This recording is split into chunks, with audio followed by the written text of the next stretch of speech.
पतीसोबत राहत नसतानाही पत्नीनं 8 ते 12 वेळा गर्भपात केल्याची एक अजब घटना समोर आली। उच्च न्यायालयानं हे घटस्फोटासाठीचं कारण मानलं आहे।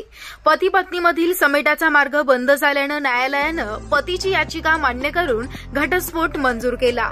1996 मध्ये याचिकाकर्त्या पतीनं दुर्ग जिल्ह्यात राहणाऱ्या मुलीशी हिंदू रीतिरिवाजानुसार लग्न केलं होतं। 2005 मध्ये नवरा कामानिमित्त बाहेर महाराष्ट्रात गेला, त्यानंतर त्याची केरळला बदली झाली।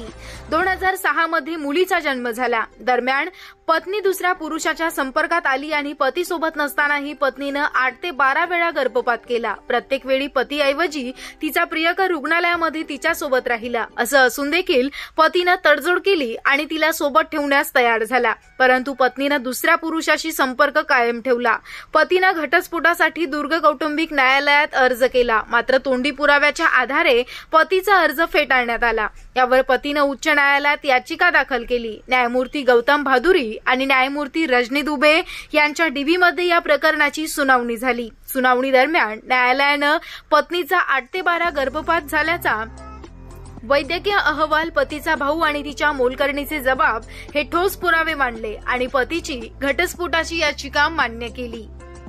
या खटल्याच्या सुनावणी दरम्यान डिव्हिजन बेंचला सांगण्यात आलं की घरात काम करणाऱ्या मुलीनं महत्वाचं म्हणणं मांडलं।